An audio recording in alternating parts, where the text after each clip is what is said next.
This week we're speaking to Jamie from E22. So welcome, Jamie. And in a very quick intro, do you want to tell everyone what you're about, what you do day to day, and what you're really focused on? Yeah, so I pick up the phone and prospect. So E22 has two segments to it. We do recruitment and lead generation. Nice.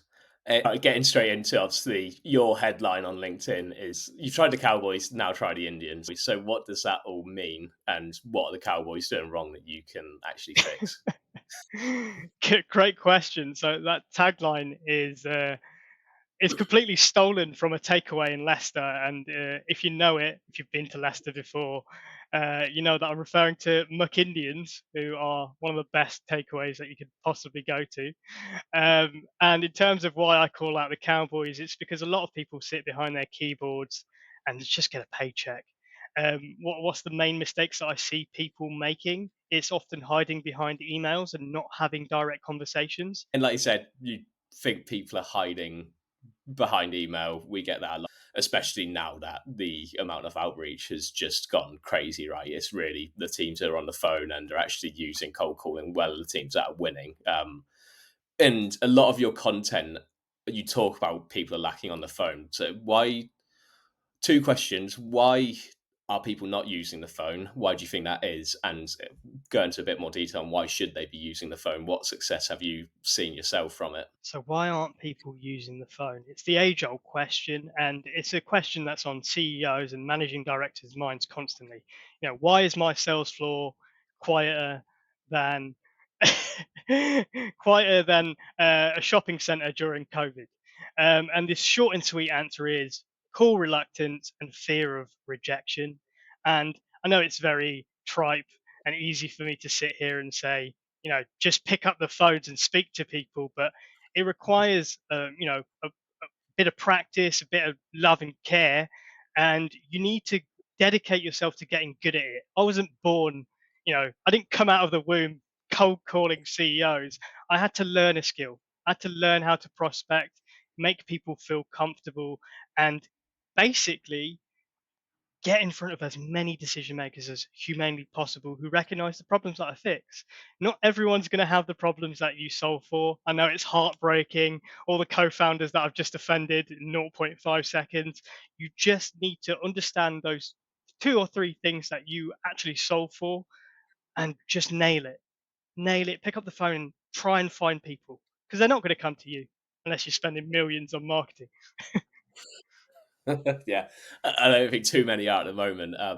So you covered it there a bit, saying you just need to actually get on the phone. Do you have any advice? I don't know if ever had a time where you were just struggling, like you said, to get on the phone. Do you have any ideas on whether it's setting up specific times to do your calling, or whether it's scripts that you would follow? But do you think there's advice that you can give to people who are just really struggling to actually pick up the phone at the moment? For sure, for sure. So my advice to anyone that's struggling at the moment is to take a step back and break your overall target, your revenue target or your meetings target, and break that down into the amount of conversations that you need to have per day.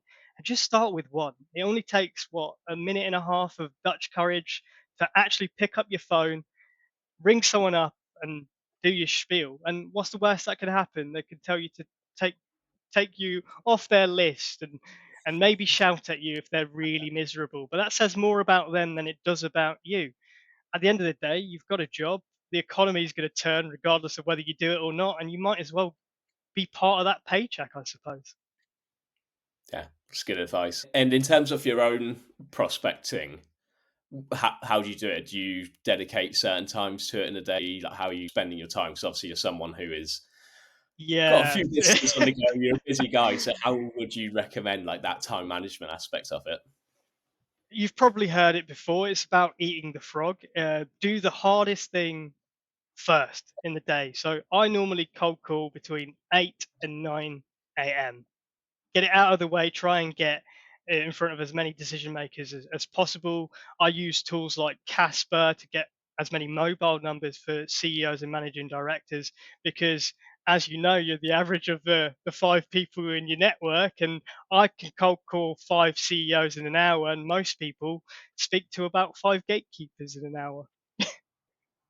Yeah, yeah, exactly. And that's the point you say, just getting to as many people as possible. And we spoke to Callum about that in a lot of detail, and Owen as well, who said you could send 100 emails in an hour, but you're not learning anything from it. And even if you're getting them no's from CEOs, you're still learning why, you're still understanding how they're speaking, you're understanding what they don't like about your product, probably, but it's still lessons you can take into the next one, as opposed to that radio silence, right? Of course, it's that real time feedback, and it's a two-way communication, like this conversation. If I say something you don't like, I can see, maybe you'll pull a face, or you'll go, hang on, Jamie, that didn't sound right. But over an email, what you're either going to get ignored, or someone say unsubscribe, or in the best case scenario, send me something else. Well, what did you learn? Yeah, definitely. And so you're someone who's obviously big on cold calling. You said why and how it works for you. Um, but you've also mentioned more about how you're looking at new ways of networking, spending your time a bit better. And we know that multi cadence does work, right? Like primary to phone, but people are going to get success from email if they're good at it. People are going to get success online if they're building their own brands. So how do you balance that? Is there other ways you use? You're obviously trying to build a brand on LinkedIn as well. So how are you trying to combine these all while still favouring the phone? Oh, it's always about what your overall intention is. I think that in the modern day of sales, it's easy to get distracted by these hundreds of brand new tools and these new gimmicks, chat GPT and all sorts. But realistically speaking, I want to remain top of mind with decision makers, whether that be chief information security officers for my recruitment business, or whether it be co-founders of swanky SaaS startups for my outbound sales business. So what I've decided to do is every time that I have a conversation with someone over the phone, I end it in one of two ways. I'll say, look, can I add you on LinkedIn? I'll title it pink elephant, so I stand out from the thousands of spammy little connection requests that you get, and I can therefore make my content more relevant to the people that I'm trying to get in front of, talk about those pain points. So that's how I'm managing a multi touch approach, I suppose. But I don't try and overcomplicate it. Just a case of get people in, remain top of mind, see what happens. Sounds pretty simple when you put it like that. Salespeople overcomplicate things, right? It's all about, using your time in the best way possible. I don't want to be sat on my desk hours at a time. I just want to, do the most important tasks and go piss off and play golf. Yeah, that's a good mentality to have.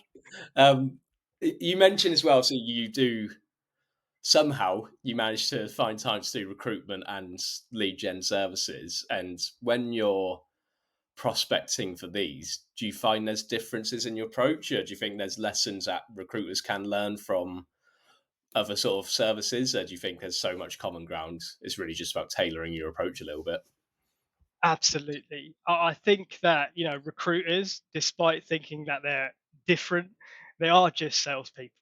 They smell the same as us. They live, eat, breathe. They eat Weetabix in the same way. They're the exact same. I think that there are similarities in the approach, and something that I've learned by running both businesses at the same time. It's often in the last questions that you ask a prospect.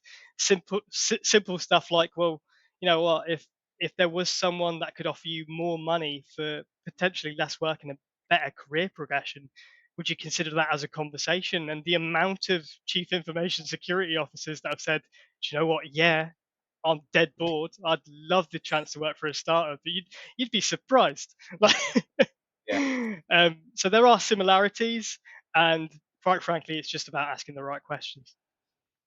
You're quite comfortable with closing cold calls and leading to that next step. And like you said, you do it as well, like just even the connection on LinkedIn, trying to see what the next outcome is. From people we've spoke to, a lot of people are actually struggling with that closing. So one, they get on the cold call and actually goes well, which is an achievement in itself. But then they can feel stuck. They let the conversation go on for too long. They just don't know how to really navigate it to the next step. What do you think people should be looking for in terms of, do you reckon there's indicators in a call? Is there always a next step you Ooh. lean on? What would your advice be for someone who says, once I get on the call, I just don't seem to be able to, book it into something tangible?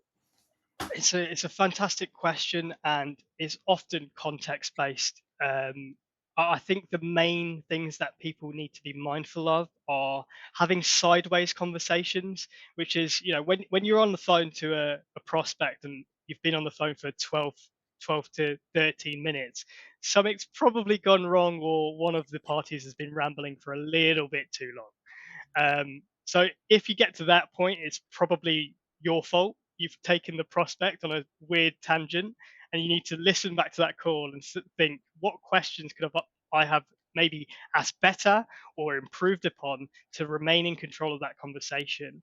And to go back to your point about, closing closing on a cold call, and getting that next step in place.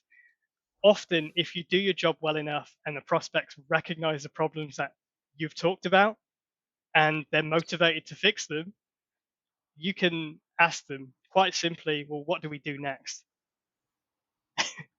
And then from that point, they'll tell you, oh, maybe we should have a conversation. Is there any specific reason that you can think of why you wouldn't want to sit down and explore this further? It's a fantastic question I stole off a Kiwi, but it works. Because once they say, well, no, because it's hard to say no to that question. You go, well, what date are you looking at? Yeah, yeah, I've heard that before. It's definitely a nice one to use, isn't it? So you're right, it switches the narrative a lot. Exactly. A- and like you said, obviously 12, 13 minutes might be bordering on too long in a cold call. So maybe that's a good sign that we should be wrapping up this mini podcast as well. So my closing question would be, what is something that you are all in on at the moment that SDRs and anyone doing prospecting should really be focusing on? And who do you think is someone who's doing this really well? Maybe someone on LinkedIn that you follow that you think is just giving great advice on this. That's a tricky one, You because can't nominate your I'm from a profile. very yeah, I'm from a very peculiar school of thought, which means that, often the people I connect with generally agree with the whole outbound approach and cold calling first mentality. But if I was to, spotlight someone that's doing really well at the moment with this approach, and, you know, creating content that really resonates with his audience, it would be Joe Gandy. He is absolutely fantastic. He kind of cuts through the noise, and he talks about SDR's experience, because he was one. Like, he knows exactly the pain points that he solves for, and right now he's got the best of both worlds. He's running his own business, and he knows exactly what to say. So shout out to Joe Gandy. Awesome. We'll check him out. All right. Cheers for your time anyway, Jamie. It's always good to speak to you. No problem. Cheers.